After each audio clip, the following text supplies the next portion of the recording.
They have a whole ass training program for management that's all based in this sort of like, make sure the bomb doesn't go off in the workplace. I think he's probably so proud of this shit. He probably is so chuffed about it. Which side are you on? Which side are you on? The reason that I brought you on was to have a good laugh. You uncovered the Labor Relations Institute, their white paper. Left of Boom, Best Practices for Proactive Companies in a Changing Labor Environment. The Labor Relations Institute is actually the union-busting firm that Hershey's contracted in their Stewart's Draft, Virginia anti-union campaign.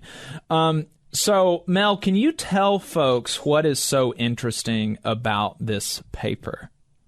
Yeah, so the Labor Relations Institute is also the union busting firm that was brought in to Sabre Industries.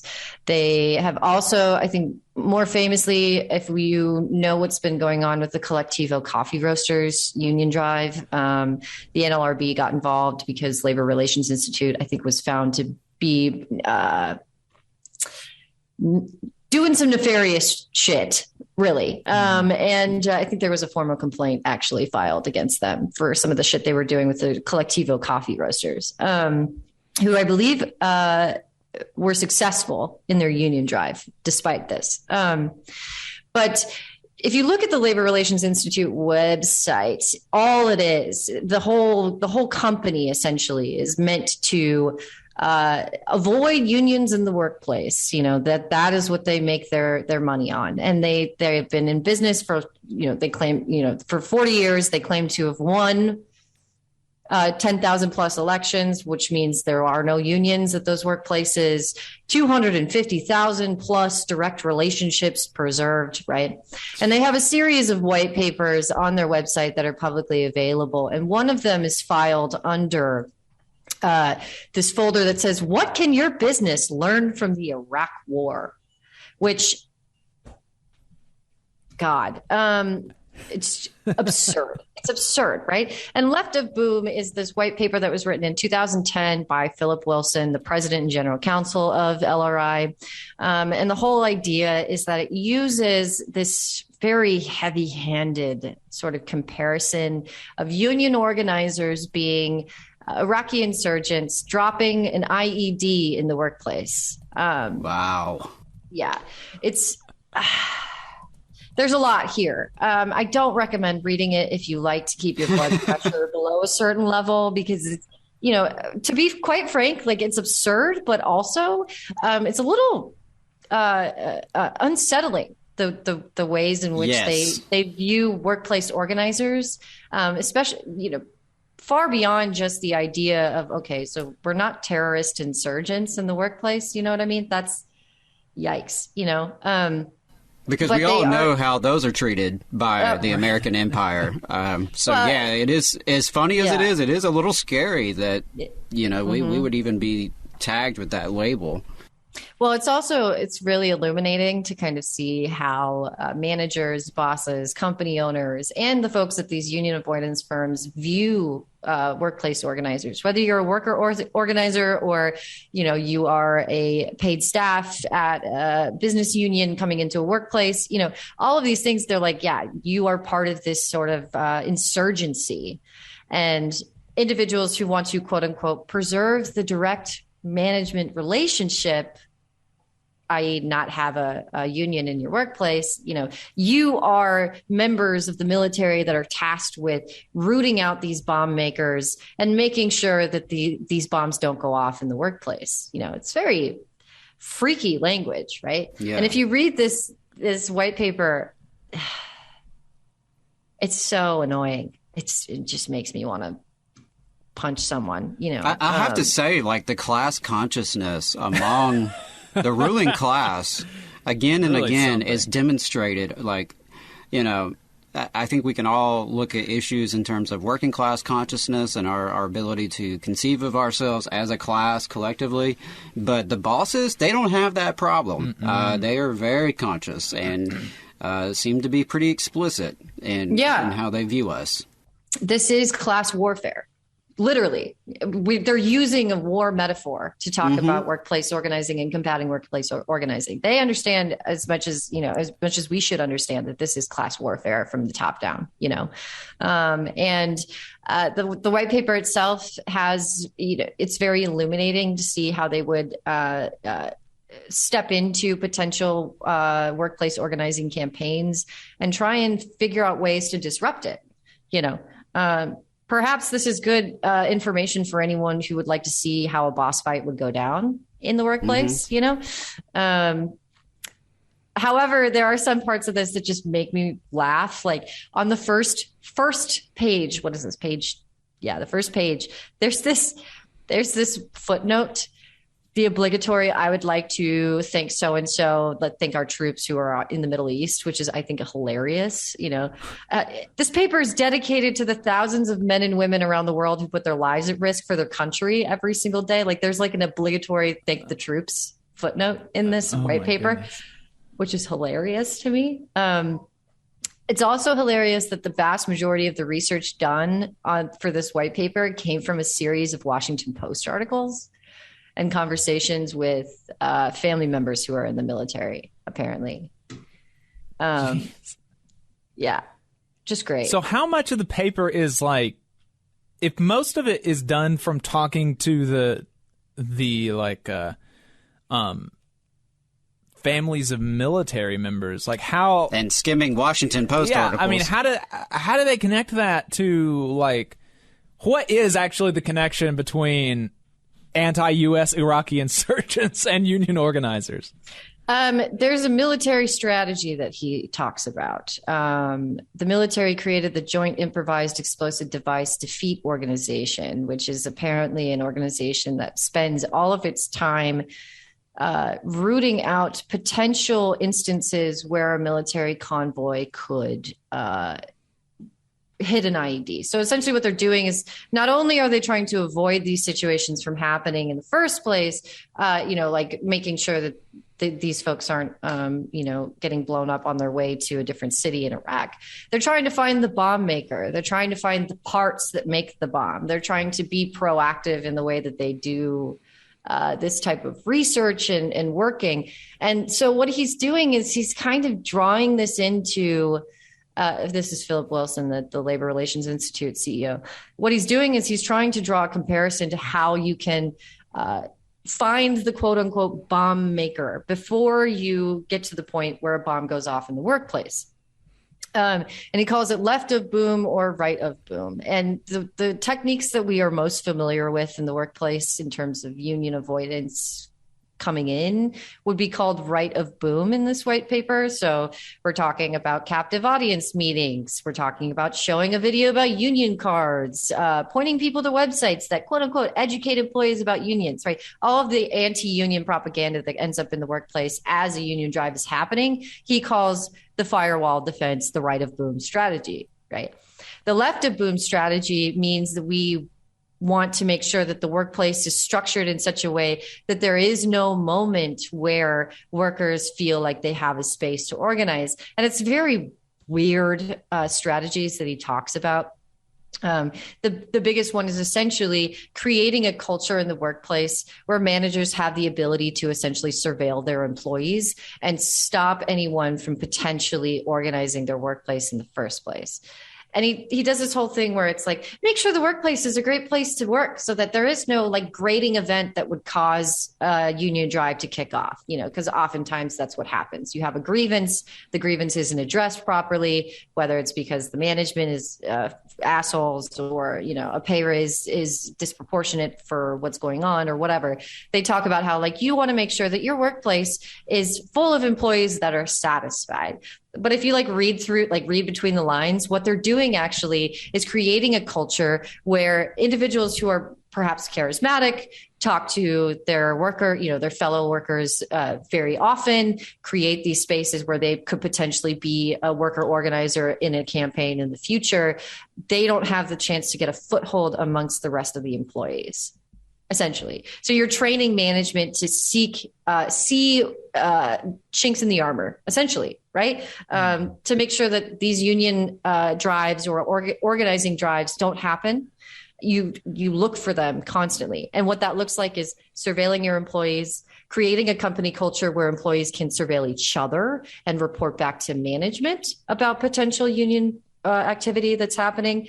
You're essentially just trying to create this culture where no one trusts each other. There is no solidarity built, and that has a, direct benefit to management and bosses who don't want union activity happening in their workplace. So it's not about improving working conditions, right? It's not about good pay for the sake of it because workers deserve it.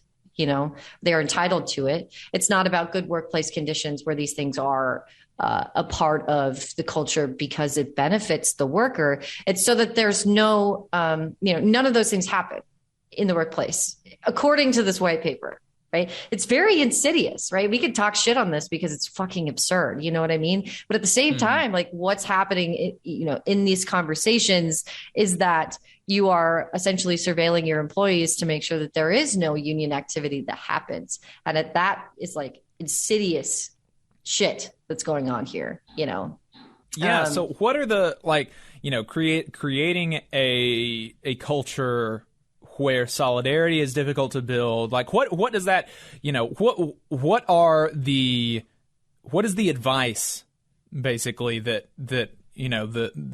this union busting firm gives the bosses who in this case are, U.S. military members to find, the jihadi insurgents, which is presumably union organizers? Like, what is the advice to actually implement that, a culture where solidarity is difficult to build? Like, what are the and where you might snitch on your coworker for talking about, freedom or something?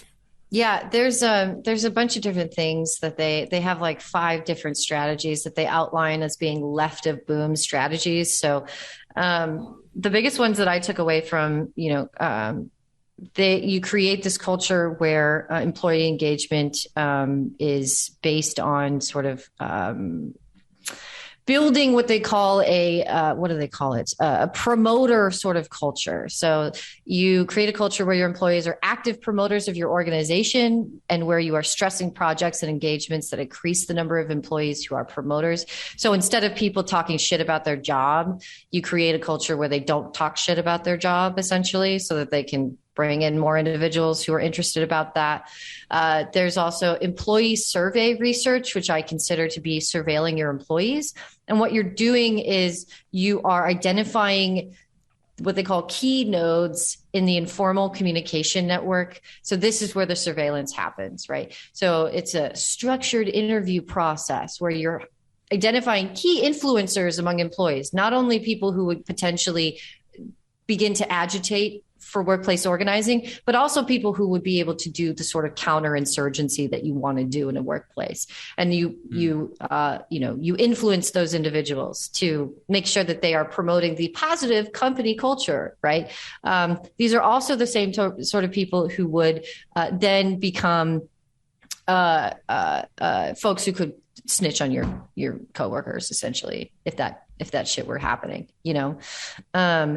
The other strategy is like positive employee relations training for supervisors. They have this trademarked training called tripwire training. It's trademarked. They've trademarked the phrase tripwire training, which apparently is designed to teach supervisors and managers how to recognize behavior change in the workplace before it spirals out of control into a boom event. So essentially this guy has ran with this metaphor to its logical end. You know what I mean? This has been the thing that they've been trafficking in for at least the last 10 years. They have a whole ass training program for management that's all based in this sort of make sure the bomb doesn't go off in the workplace. I think he's probably so proud of this shit. He probably is so chuffed about it. Fucking ridiculous. But it's hilarious because it's active interval training is designed to teach supervisors how not to be a jerk, not because they should be good people, but because we don't need worker organizers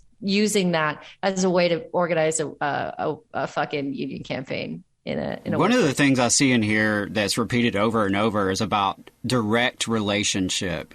And, you know, that's where we've talked frequently on this show about the union busting campaigns and the way they love to third-party unions. And in some cases, unions do things that make that more effective because they function more like third parties. But that is such a huge part of, I know, Amazon and Starbucks right now, but it's really pervasive. And you see, I just see this quote, "It's critically important that the direct relationship message be repeated regularly and in multiple channels." And it goes on and on about how basically the employee should be bombarded nonstop from the moment they are hired with this idea of direct relationship. And they even mention, you know, basically you shouldn't necessarily throw in unions as part of that conversation. We don't want to get an unfair labor practice charge. Just keep it as direct relationship. And the thing that immediately, you know, brings to mind is if I have a direct relationship with somebody, they don't have to remind me every day. You know, at some point, like, you know, I'm married. My wife and I have a direct relationship. We can talk about anything.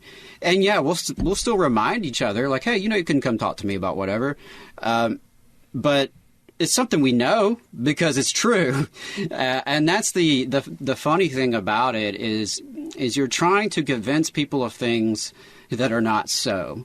Any worker who has an issue on the job knows they don't have a direct relationship with anybody in power because you go to your boss and they're probably going to redirect you to HR. You go to HR, they're going to redirect you back to your boss.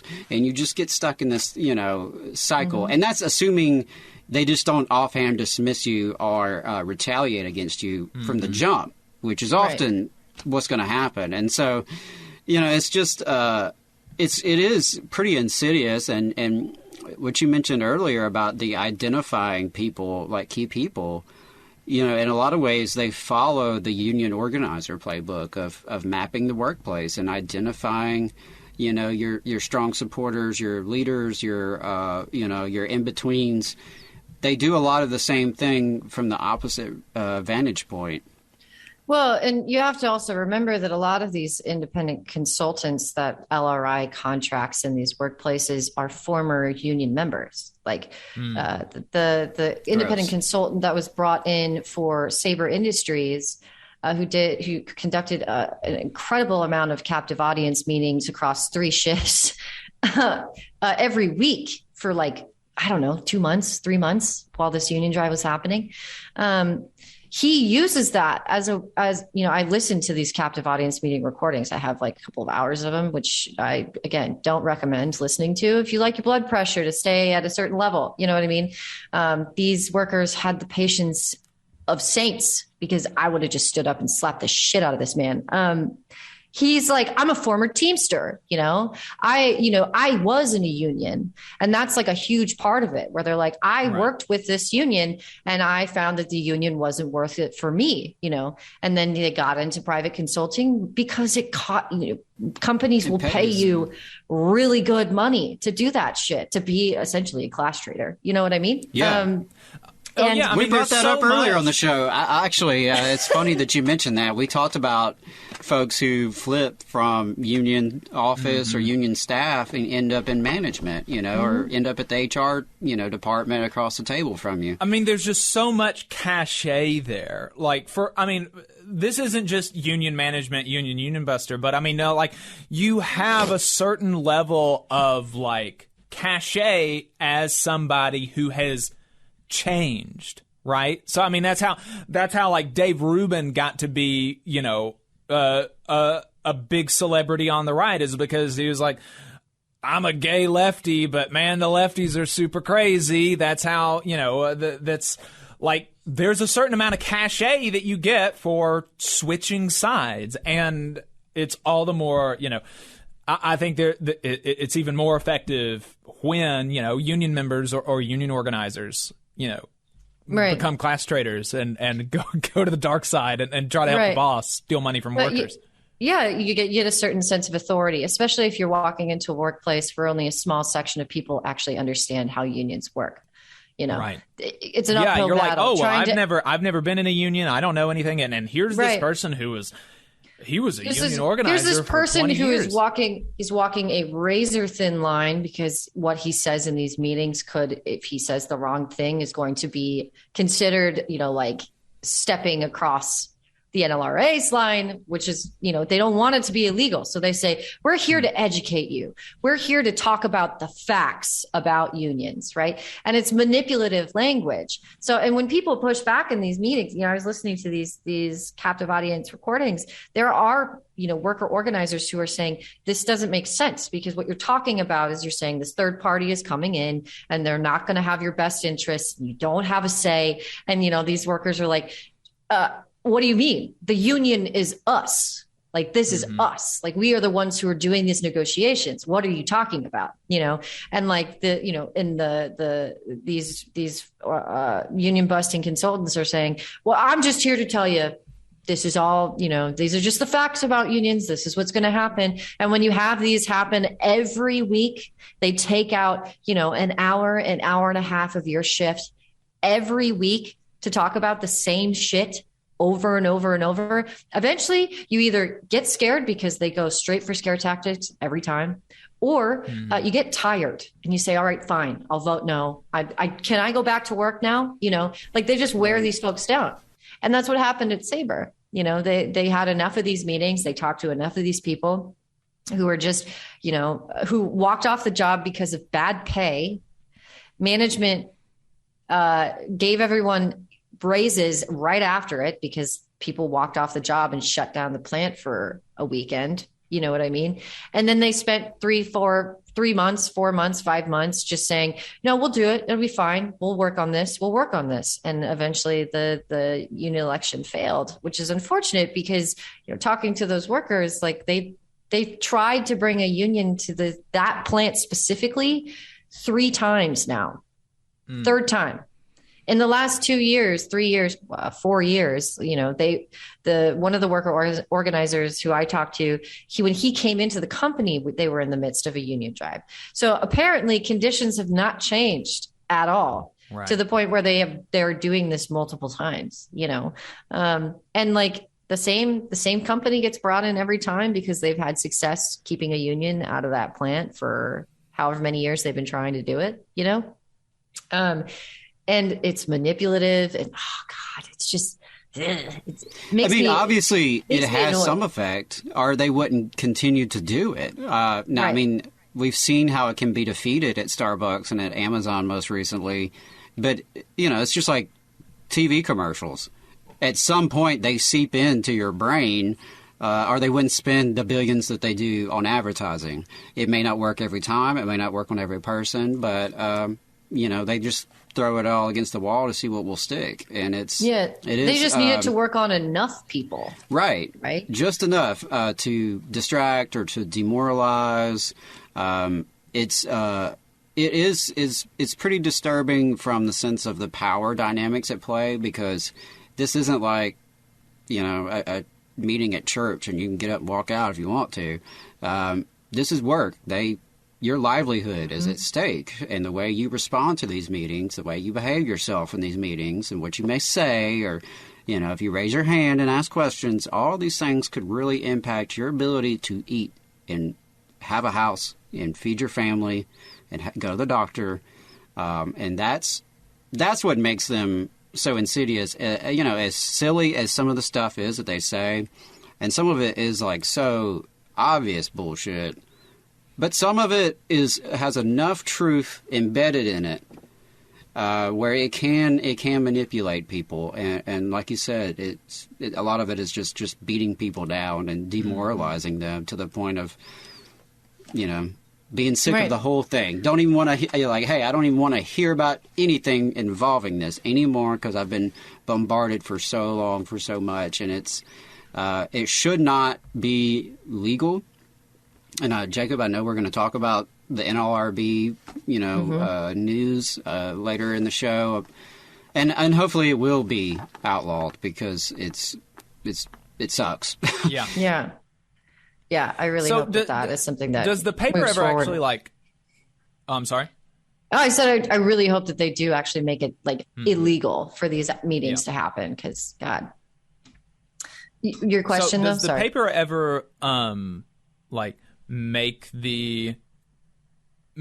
explicit the comparison, like how, do they actually say, like, okay, this is the same as, blowing off a U.S. serviceman's arm or Yes. leg or something? Yeah. Like what they do? Yes. Here's this quote. Because these boom events are so important to a company, it is useful to think about them the same way that the military thinks about the IED attacks in Iraq. Union organizers are in many ways comparable to the insurgent networks that attempt to disrupt the U.S. military in Iraq. That is in the white paper. And then they go on to talk about how union organizers describe their goal as to disrupt and create fear and a division between employees and their employer. So essentially they're talking, it's apples to apples for this guy, right? That's some projection there on that last bit. Yeah. I've never heard a union organizer straight up say, yeah, we're here to cause chaos and fear and division. But again, this white paper is trying to sell this service to companies, right? So, right. Because the last 2 pages of the white paper is like, now that you know just a little tidbit, would you like to buy our full service? Yeah, here's all that we offer. Talk to us. We'll do a free consulting call, and then we'll come into your workplace. And I've seen like the LM20s, the LRI is like sent off to folks for their services. We're talking like minimum $400 to $500 per hour, plus travel, plus per diem food and everything else for each of the consultants that they bring in. The consultants, the private contractors that they bring in for these types of work, they get paid something like $200 an hour. So LRI is just making money hand over fist, just contracting independent contractors to bring them into workplaces. So, these independent contractors could probably benefit from a union. I don't know. Because they're also getting shafted.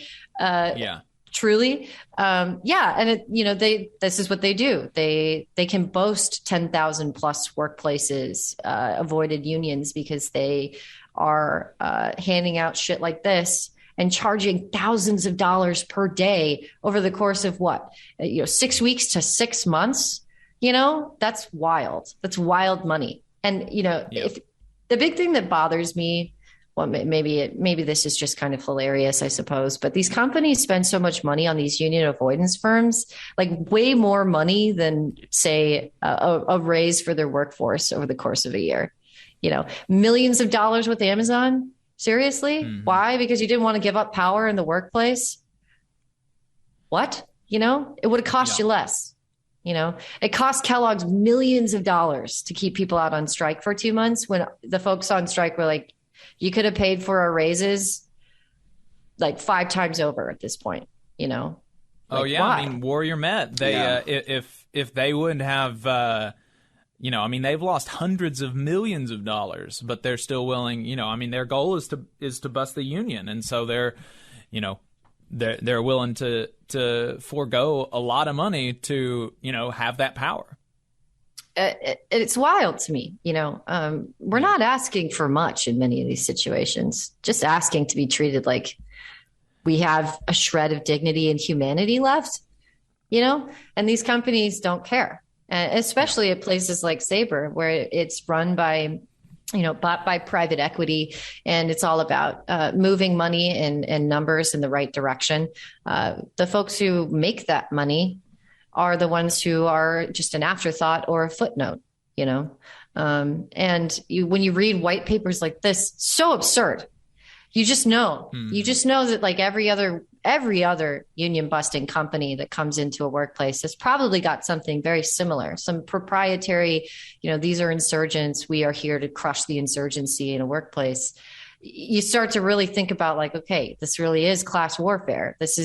We are up against individuals who do not view us as equals in the workplace. We are terrorists in the workplace. Like what? And at that point, it's like, fine, you want us to be that way? We will drop a bomb in the workplace and we will organize the fuck out of it, because clearly Absolutely. You don't give a shit. That's the, to the extent that union organizers do sow fear and chaos, all it is illuminating the division that is already there.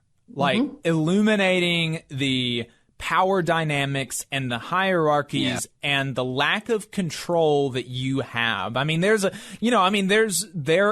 a part of the way that you're, encouraged to have organizing conversations that is agitation.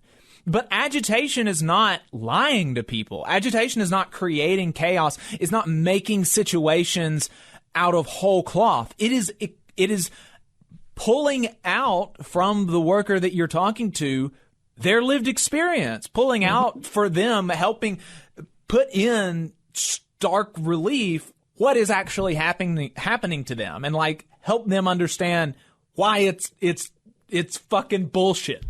Right. Well, and also, it's not a foregone conclusion that these conditions can't improve, right. Which is a huge thing. It's trying to empower your coworkers to say, yeah, you're right. This is kind of fucked up. What if we tried to change it? Right.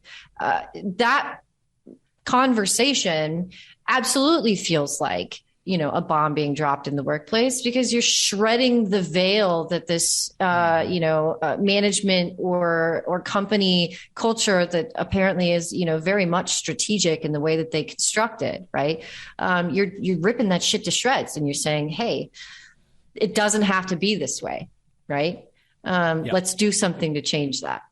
And that's so threatening to those in power. The idea of what if it was different, and what if we could make it different by coming together is such a threat that they would go to these measures. And it's, it's sad, but, one of the things you made me remember is one of the most common things that you hear in these union busting videos and captive audience meetings is how, well, your contract, things could actually get worse. Your pay could actually go down. It might go up, but it could go down. It's like, motherfucker, it's only going down if you're asking for it to go down. Right. I mean, the union's not going to ask for it to go down. Yeah. They're not going to ask for worse benefits. So if this contract, not that this happens very often, if ever, but if by some chance you unionize and your contract gives you worse pay or worse working conditions or worse benefits than you've already had, well, that's on the company. Maybe it's on,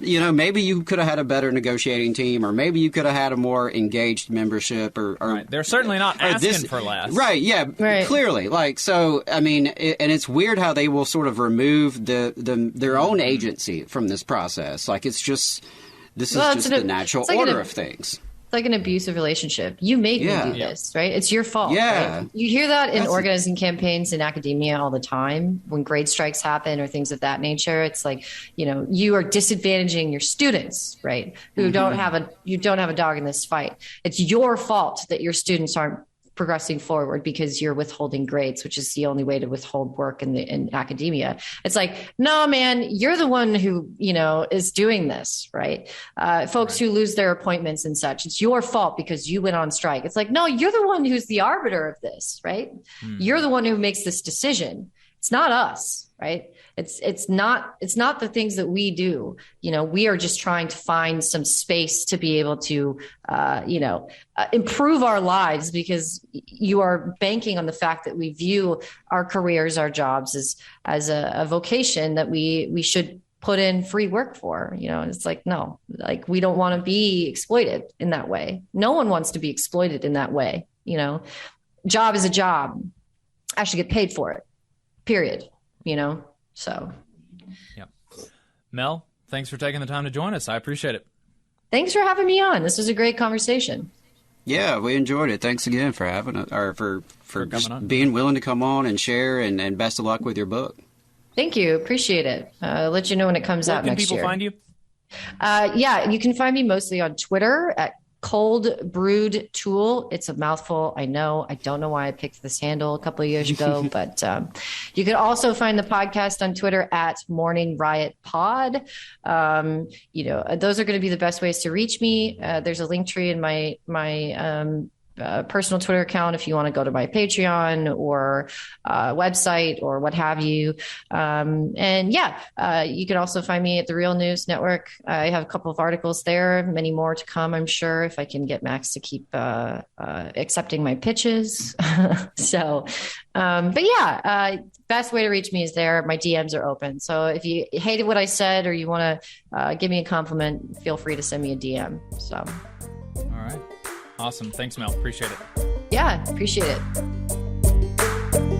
You just saw a clip from the Valley Labor Report. We are live every Saturday morning from 9:30 a.m. till 12:30 p.m. And we pride ourselves on keeping all of our content free to everybody so that we can talk to as many working folks as possible. If you support the work that we're doing, you think that it's important, you think that it's good, then consider making a monthly contribution to the project, and you can do that on our website, tvlr.fm.